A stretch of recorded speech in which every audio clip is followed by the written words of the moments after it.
This is the amazing story of a friendship which sprang up between two inhabitants of the forest. One of these two strange friends is a beaver, shyest of wild things. And the other is Gray Owl, a Canadian backwoodsman who turned from trapping wild animals to become their protector and champion.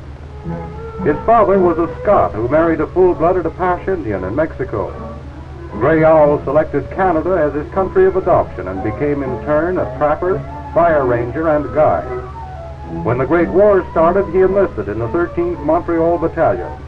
After being wounded twice, he was invalided back to Canada and took up his old life in the great North Country of Quebec and Ontario. He was appalled by the ruthless destruction of fur-bearing animals caused by the greed of get-rich-quick trappers. And of them all, the beaver seemed to suffer most. The tortures of the trap line, the destruction of dams and lodges, the relentless persecution of this intelligent and sensitive little animal all brought about a strong revulsion of feeling in the mind of Gray Owl. It was then he made his great decision. From that time on, the saving of the beaver from extinction became his life's job, and he's carrying on this work in the great national parks of Canada. The beavers are his friends now and welcome his visits to their colony. One little fellow in particular looks upon Gray Owl as his very special friend, and Gray Owl fondly calls him Little Talking Brother. The two are fast friends and have been almost as long as the little animal can remember.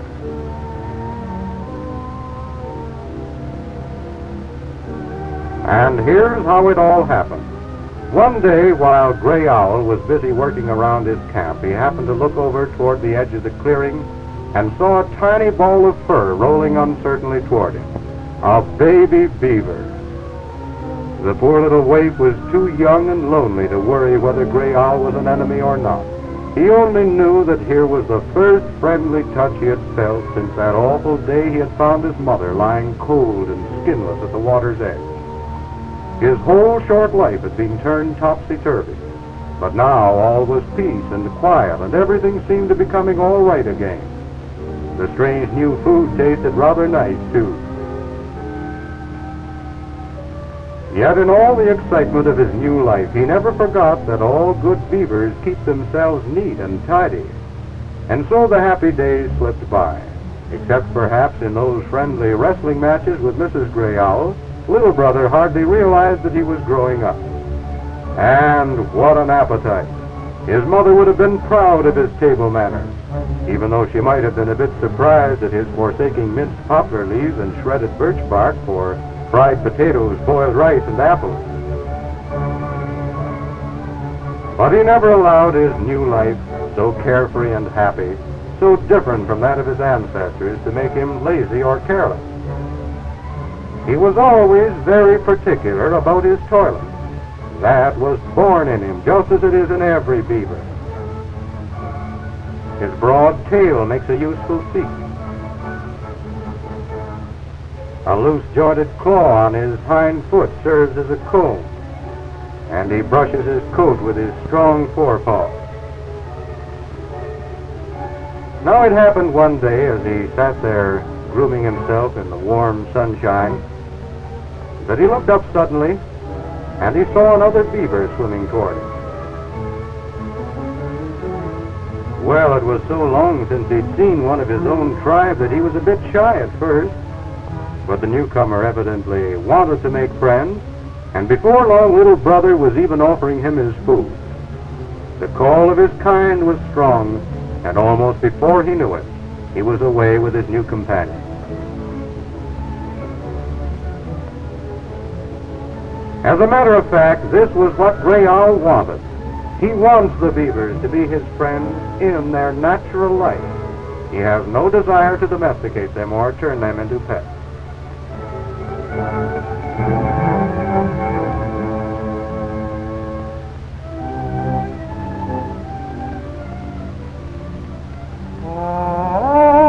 But even among his new friends, he's never too busy to see Gray Owl, who often comes around for a visit. His familiar call or the slapping of his paddle on the water is a welcome sound which always brings his little brother flying to meet him.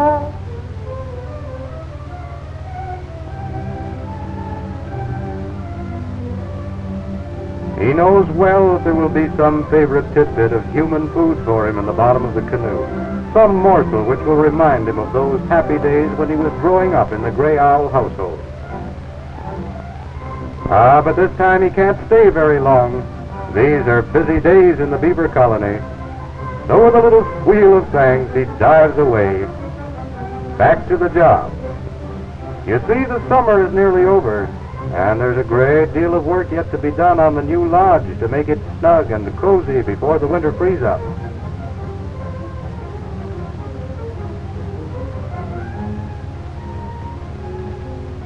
Wood has to be brought from all directions. Sometimes he has to go far inland to find just the kind that's needed. And then it all has to be dragged piece by piece to the new house, and there prepared for building purposes. And it's hard, steady plugging. A beaver lodge under construction is no place for loafers. But then no beaver was ever known to be a loafer anyway. Usually there's a great deal of carpentry work to do before the material will fit the place it's needed for. Besides his strong muscles, a beaver's most useful tools are his teeth, which he keeps whetted as sharp as any other good carpenter keeps his chisels. Just notice how quickly he makes a cut.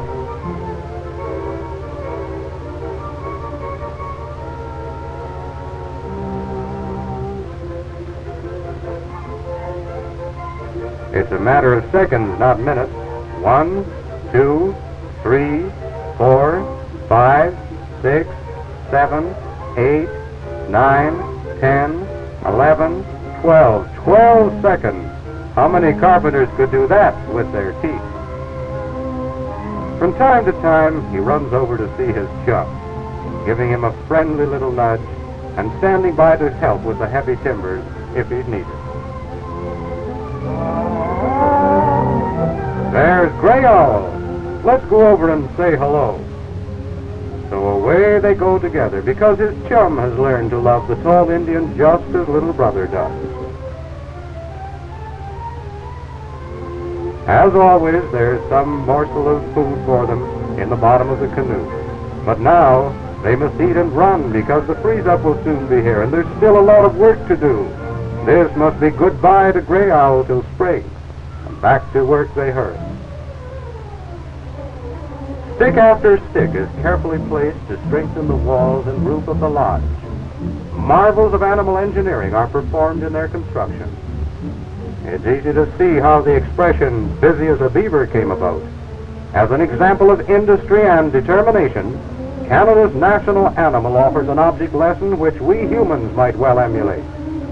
But what's the use of moralizing? There's too much work to be done. It's a case of hurry, hurry, hurry. Winter's nearly here.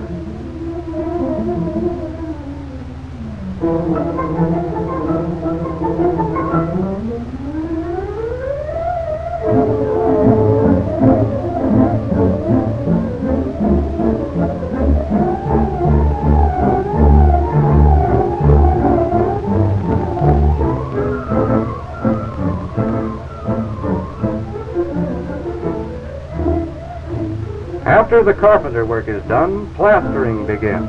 There are no labor-saving devices to lighten the work.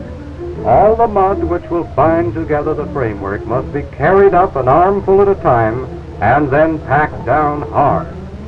Plastering, by the way, is done with the front feet and not, as is sometimes supposed, by the tail, which is used only in swimming. All day long it's up and back, hurry, hurry, hurry, winter's nearly here. Gradually the walls become almost as solid and hard as stone, able to stand against floods and ice, and so that neither wolves nor other enemies can disturb their repose.